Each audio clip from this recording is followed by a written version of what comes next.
E aí, pessoal, vamos para a terceira parte? Termina agora, eu prometo, não vai ter mais parte nenhuma, é que o assunto é muito complexo e grande. Analisar o discurso de uma reunião do ministro da Economia não seria tão simples assim, né? Mas eu garanto que essa é a última parte. Vamos lá, se inscreve, assiste até o final e deixa seus comentários aí também pra gente. Uma equipe jovem, preparada, todo mundo trabalhando junto. E nós não vamos perder o rumo, nós não podemos perder o rumo. Então vai ter muita conversa, vamos para cá, vamos para lá, vamos fazer isso, vamos fazer aquilo. Não vamos perder o rumo, não. Pode dar vestimento, bota peruca dura, passa batom vermelho, faz uma opção de coisa que for necessária politicamente, mas não vão perder o rumo econômico, não, nós sabemos onde nós estamos. Então eu estou só dando uma mensagem de tranquilidade para todo mundo aqui, que é o seguinte, nós não estamos fazendo nada exótico, dogmático, nada disso. Nós estamos indo numa direção, fizemos o que o mundo inteiro fez, em 3 semanas e meia, nós fizemos o que o mundo inteiro fez, só que nós não vamos perder o rumo, não. Nós sabemos para onde nós vamos voltar já já. Eu gosto muito das metáforas do Guedes, né? Então aí ele fala, não, mas nós não vamos perder o rumo. O rumo dele é o Estado mínimo, né? Fazer as reformas para diminuir cada vez mais o poder do Estado. O sonho dele de consumo é o Banco Central independente, que ele também vai lutar por isso, né? Porque aí os bancos, quem vai mandar no Banco Central são os bancos privados. Essa é a grande missão dele, até quanto banqueiro que ele é, né? Isso daí a gente já falou também, né, do BTG Pactual. Então ele fala, né, que politicamente, ó, você pode fazer, mudar a cara, fazer, botar peruca, pintar a boca, quer dizer, o que ele está querendo dizer com isso? Politicamente, vocês vendam o que vocês quiserem vender. Engana as pessoas, conversa com quem tiver que conversar, aí entra o centrão, que a gente já falou, né? Mas a gente vai continuar com o nosso rumo aqui, ó, econômico, na austeridade, no arroz fiscal, nas reformas, reforma administrativa, reforma tributária, isso daí é o foco principal, né? Mesmo que politicamente se engambele, se engane a população. É isso aí que ele falou nessa parte. Nós vamos ter capacidade de adaptação. Por exemplo, eu já tenho conversado com o ministro da Defesa, já conversamos algumas vezes, quantos 200 mil, 300 mil, quantos jovens aprendizes nós podemos absorver dos quartéis brasileiros? 1 milhão?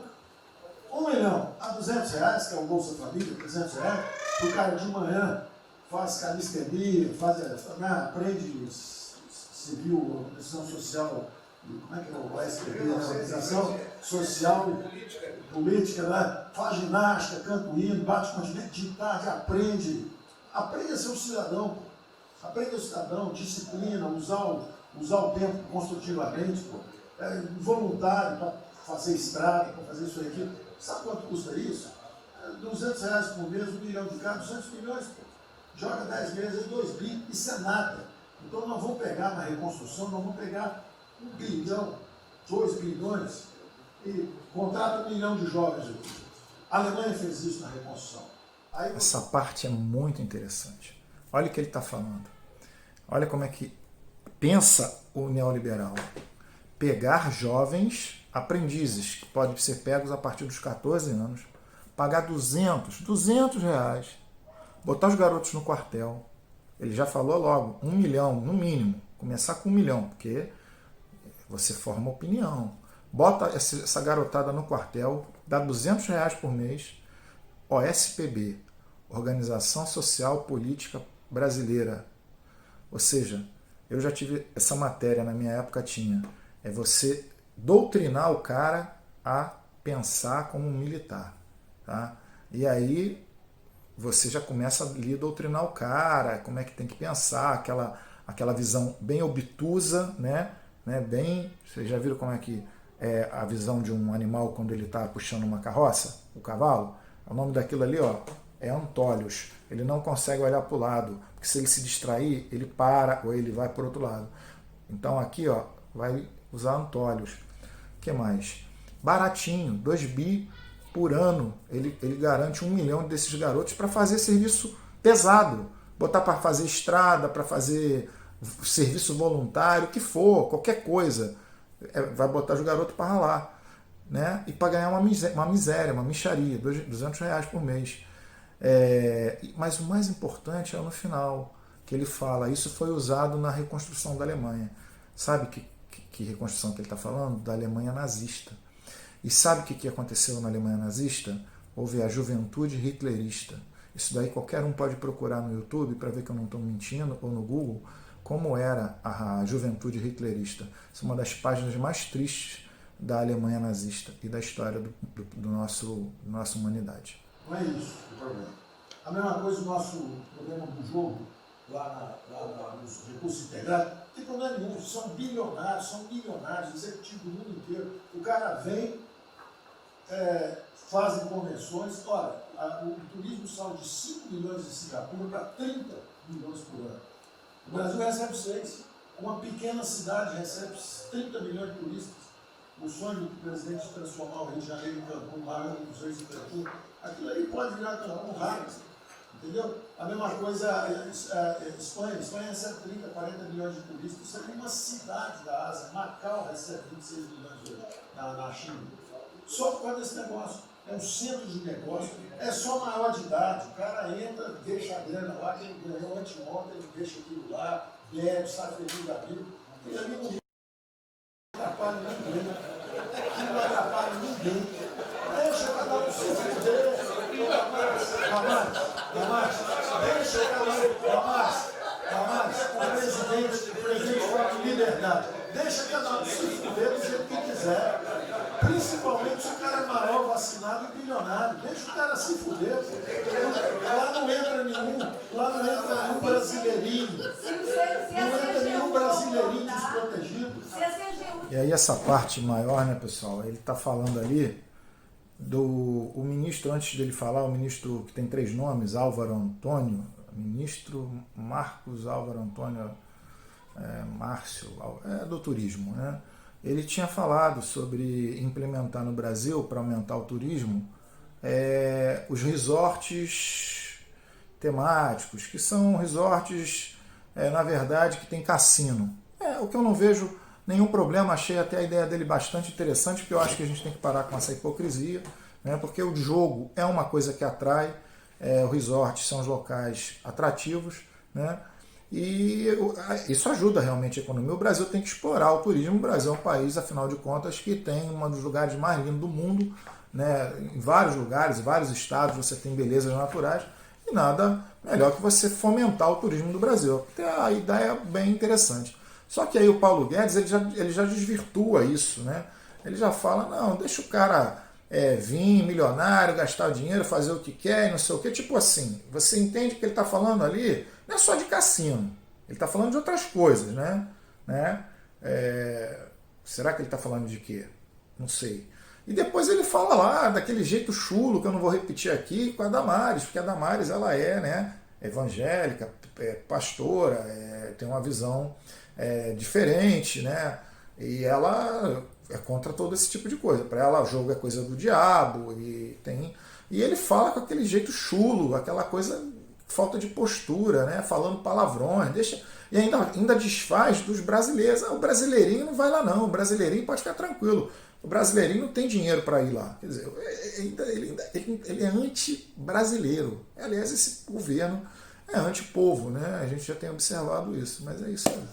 O Campos falou duas coisas também interessantes. Então, o Campos falou duas coisas interessantes ali. Uma é o seguinte, o estrangeiro para vir para fazer os investimentos, eu recebi um embaixador, já reportei isso para o presidente, eu recebi um embaixador dos Estados Unidos e ele veio conversar conosco. E a mensagem maior dele era uma só.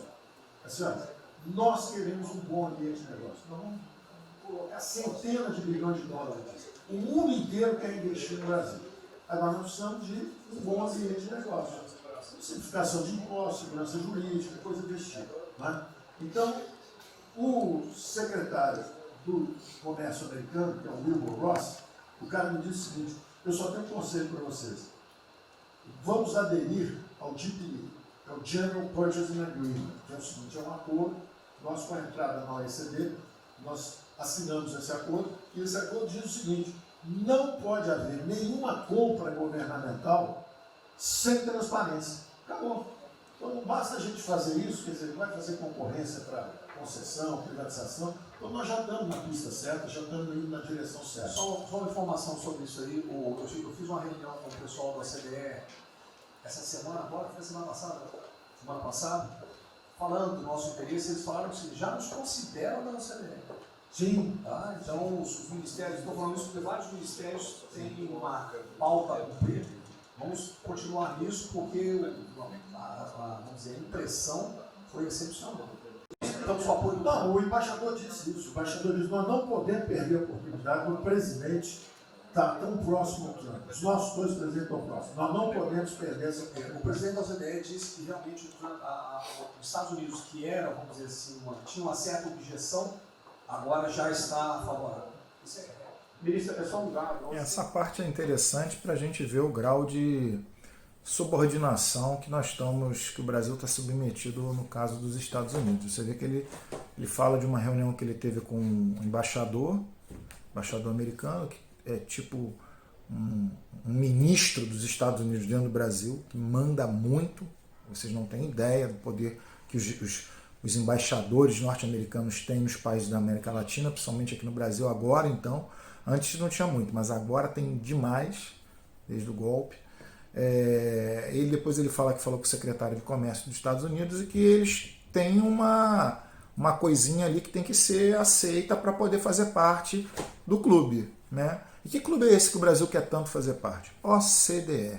Por que o Brasil quer fazer tanto parte da OCDE que o Braga Neto diz até que já está fazendo parte, que já consideram o Brasil dentro da OCDE? Bom, primeiro vamos falar da questão do comércio. Né? O Brasil, até ainda hoje, 27 de maio, ainda tem, mas ele vai deixar o cargo esse ano, o presidente da Organização Mundial do Comércio é brasileiro. E ele é muito criticado pelo presidente Donald Trump, por motivos óbvios, porque ele é um cara imparcial, ele é um cara sério, e ele não tem dado facilidades para os Estados Unidos. Qual foi a condição que o Trump fez para o Bolsonaro para poder o Brasil ser aceito na OCDE?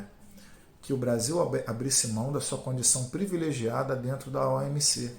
Porque o Brasil, como sempre foi um país signatário que respeitava todas as regras da OMC, o Brasil tem uma condição, mas não tem mais, de uma espécie de conselheiro, né? E por isso que ele teve o direito também de indicar um presidente para a OMC, né?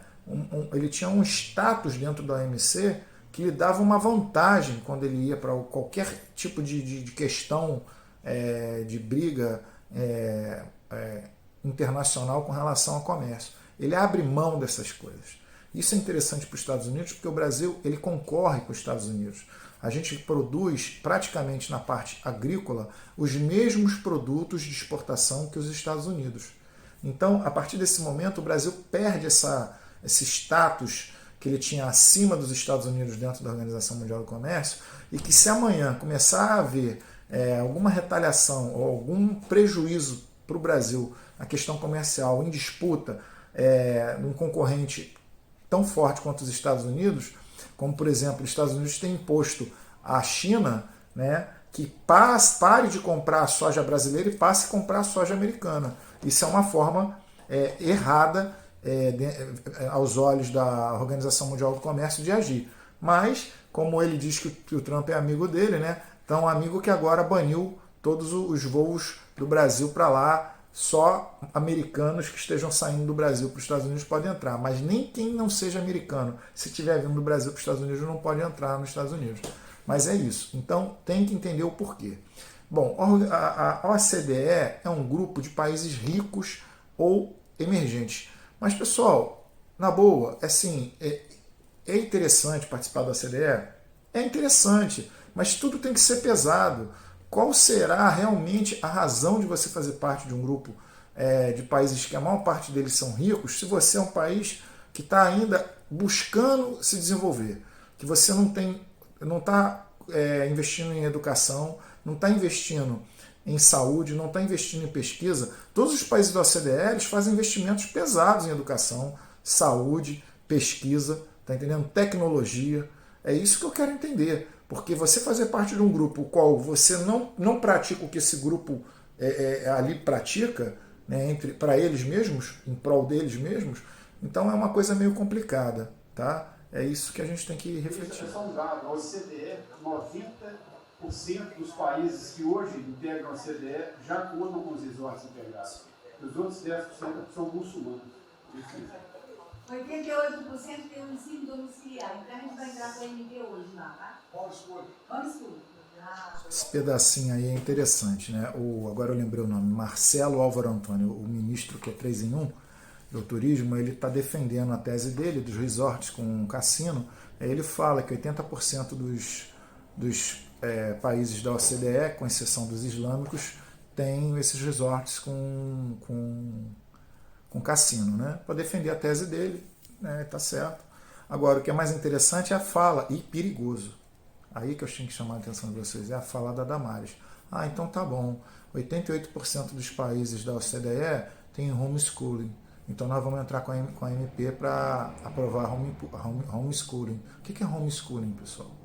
É estudando em casa. Tá? Eles estão querendo fazer isso há muito tempo. Já vi propagandas.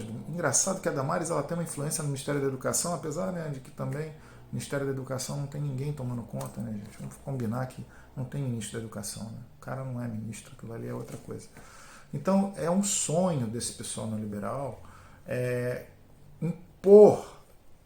enfiar a goela abaixo que criança não precisa ir para a escola para aprender, para ser alfabetizado. Inclusive tem um programa do Ministério da Educação que libera para você uma série de formatos de como ensinar, você aprender como educar o seu filho em casa, a como você alfabetizar seu filho em casa. Agora, vê se isso cabe num país como o Brasil, que ainda tem 12% de analfabetos. Se for somar os funcionais, a gente chega a 24% de pessoas analfabetas.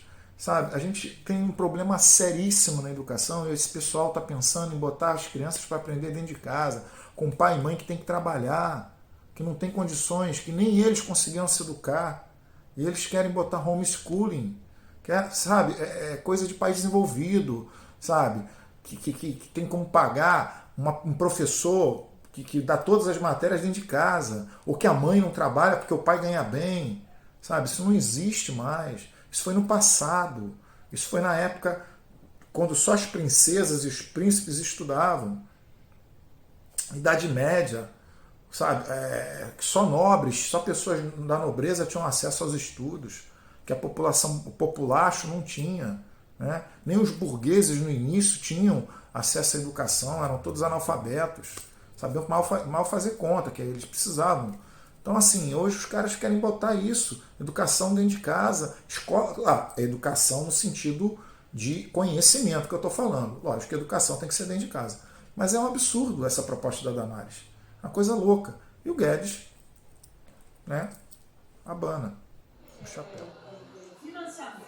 Nós precisamos abaixar o custo da agricultura, não aguenta 9% de juros, é muito alto. Sobre o Brasil não fala nada, não? O Banco do Brasil não está tudo em cobra. O Banco do Brasil não está tudo em cobra, não precisa nem privado nem público. Então, se for apertar o Rubem, coitado, ele é super liberal. Mas se apertar ele e falar, bota o juro baixo, eu não posso, senão a turma, os privados, meus minoritários, me apertam. Aí você fala assim, bota o juro alto, eu não posso, porque senão o governo me aperta. O Banco do Brasil é um caso pronto de privatização. É um caso pronto, e a gente não está dando espaço. Só já notou que o BNDES e a Caixa, que são nossos públicos, a gente faz o que a gente quer. O Banco do Brasil não consegue fazer nada, tem um liberal lá. Então tem que vender essa porra logo. Bom, essa parte aí também é bem complicada. Vocês veem, né, que a ministra Tereza Cristina da Agricultura está reclamando que o pessoal do agronegócio acha muito alto 9% de juros. O pessoal do agronegócio. O pessoal do agronegócio sofre muito. Eles têm muitos problemas. Agricultor familiar não. Agricultor familiar está bem. Se dá bem, tem todas as facilidades do mundo, crédito baixinho, pequenininho, arruma empréstimo com maior facilidade, tem subsídios do governo. Ah, mas o pessoal do agronegócio, isso aí rala, pessoal. Isso aí não tem facilidade, não. Bom, mas aí ela reclama. E aí o presidente pergunta, pô, mas e o Banco do Brasil não fala nada? Porque geralmente é o Banco do Brasil que cuida dessa parte. E aí o Guedes faz uma brincadeira de mau gosto ali e fala, não, porque o fulano, o presidente do Banco do Brasil, ele é liberal, ele é muito liberal, mas ele não pode, porque o Banco do Brasil, ele abriu, como ele cresceu muito, ele é um dos maiores bancos da América Latina, né? E hoje ele é o segundo maior banco do Brasil, o Itaú passou, né? Mas fazer o quê? Mas ele sempre foi o maior banco do país, né? Ele abriu ele virou uma empresa SA. E aí, quando você vira uma empresa SA, suas ações elas são vendidas no mercado e você passa a ter acionistas, né? E mesmo assim, a maior parte das ações elas são do governo brasileiro. Então é um banco que ele pertence ao governo brasileiro. Mas aí qual é a desculpa? Ah, porque fulano não pode baixar muito os juros, senão os acionistas reclamam. Ah, mas se ele aumentar muito os juros, o governo reclama. Então é melhor vender essa porcaria. Quer dizer, ele fala assim, vamos privatizar, já é um caso de privatização. Como é que você fala isso de uma instituição que foi fundada, foi o primeiro banco fundado por Dom João VI em 1808? 1808, ou seja, no ano que Dom João VI chegou no Brasil.